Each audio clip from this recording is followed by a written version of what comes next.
अस्सलाम वालेकुम जी। फयाज रामे आपसे मुखातिब है। और मैं कल थोड़ा मसरूफ़ था, इसलिए मैं ऑनलाइन नहीं हो सका, ना कोई वीलॉग मेरा आया है। और मैं आपको अपडेट करने जा रहा हूं कल की कार्रवाई के हवाले से। कल जो अदाकारा को लीगल नोटिस एक कोर्ट की तरफ से जारी हुआ है। बेसिकली ये मैंने दावा सूट फॉर डेफेमेशन फाइल किया है, और इससे पहले मैंने 26/5 को एक लीगल नोटिस इनको भेजा था, और उस लीगल नोटिस का भी मजाक उड़ाया गया और इन्होंने अपनी कम्युनिटी वॉल पे लगा के उस नोटिस को और मेरे नाम के साथ एक गलत नाम मंसूब कर दिया।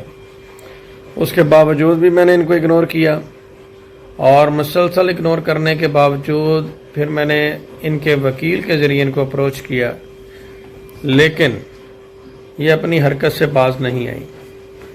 अब मुख्तसर बात यह है कि ये मैंने हर जाने का दावा किया है। सूट फॉर डैमेजेस मैंने फ़ाइल किया है, जिसमें 50 करोड़ रुपए जो है वो मैंने डैमेजेस इसमें क्लेम किए हैं। अगर मैं अपने एसेट्स डिक्लेयर करूं कोर्ट में और ये सारी चीज़ें करूं, तो मैं साबित कर सकता हूं कि मेरे पास 50 करोड़ से ज़्यादा की ये चीज़ें मौजूद हैं। उसी हिसाब से मैंने 50 करोड़ रुपये अपनी वर्थ को देखते हुए मैंने इनसे 50 करोड़ रुपये हर जाने। बेसिकली तो ये किसी मेरी इज़्ज़त और वक़ार की कीमत नहीं दे सकती, लेकिन इनके लिए 50 करोड़ रुपये का हर जाने का जो केस है वो मैंने फ़ाइल किया है, जिसमें अदालत ने इनको नोटिस भी कर दिया। दूसरी बात आ गई साइबर सेल की एप्लीकेशन के हवाले से। तो एप्लीकेशन के हवाले से अभी उस प्रोसेस में है, और अभी तक भी मैंने देखा कि इनके काउंसिल और ये चीज़ें बाज नहीं आ रहे, डिफेम करने से, उस तरह की हरकतें करने से, मुख्तलिफ तरीक़ों से। तो इनके काउंसिल को मेरी यही राय है कि मैं ख़ुद एक वकील हूँ और मैं वकला बरादरी की बड़ी इज़्ज़त करता हूँ। अगर आप इन हथकंडों से बाज नहीं आए, मेरी आपसे सजेशन यही है कि वकला बरादरी के म्यार को लेट डाउन ना होने दें। अगर आपने वकला बरादरी के म्यार को गिराने में किसी प्राइवेट शख्स का साथ दिया, तो मैं भूल जाऊंगा कि आप वकील हैं, और आपके खिलाफ भी उसी तरीके से कार्रवाई होगी जिस तरीके से एक प्राइवेट शख्स के खिलाफ हो रही। इसलिए मेरी सजेशन यही है कि आप वकला बरादरी और सैंक्टिटी का ख्याल रखें और अपनी पोजीशन का ख्याल रखें, और जो मेरिट पे बात बनती है उस पर रहें, बजाय इधर उधर की बातों में टांगे अड़ाने की जिससे आपको नुकसान हो। और ये जो यूट्यूबर हैं, ये मैं आपको बता दूं,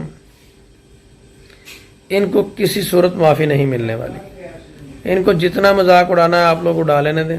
मैंने एक डिसीजन लिया है, मैं इससे कभी पीछे नहीं हटूंगा, और इसको मैं एक एग्जाम्पल बनाऊंगा।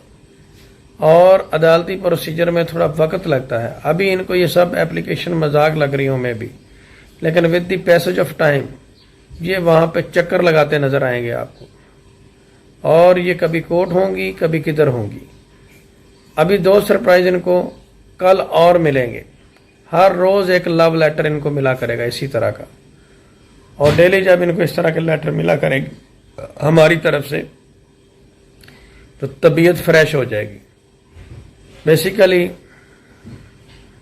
हमने कोर्ट में जाना है, तो हमने कोई वहाँ से, मेरा बिजनेस है, मैंने तो डेली जाना ही जाना है, तो इनके लिए मुश्किलात होने वाली हैं बहुत ज़्यादा। रही बात इनके कार्रवाई कोई करने की, अगर बच्ची 1 अगस्त कल के हवाले से हम बात कर लें, बच्ची के हवाले से, तो वो ये है कि कल ज़हीर की बेल के ऊपर आर्गू होने जा रहा है। मैं उम्मीद करता हूँ कि कल इसकी बेल खारिज होगी, और मेडिकल के हवाले से अदालत ने फैसला महफूज किया हुआ है, जो कि बच्ची के हक़ में, मेहदी अली काज़मी के हक़ में अदालत फैसला सुनाएगी मेडिकल का, क्योंकि बच्ची माइनर है, निकाह की कोई अहमियत नहीं है। थर्डली अगर बात पे जाएं, सप्लीमेंट्री चलान वो पुलिस फाइल करेगी। तो कल का दिन भी इनके ऊपर भारी गुजरने वाला है। کل ایک اور اہم دن ہے اور کل انشاءاللہ ان کو 2 سرپرائز اور ملیں گے. باقی آپ لوگوں کا بہت شکریہ جو مجھے سپورٹ کر رہے ہیں. آپ لوگوں نے گھبرانا نہیں، مایوس نہیں ہونا. انشاءاللہ اس عورت کو میں ایک ایگزامپل بناؤں گا اور یہ دوبارہ کسی سفید پوش آدمی کی عزت نہیں اچھالے گی. آپ سب لوگوں کا بہت شکریہ.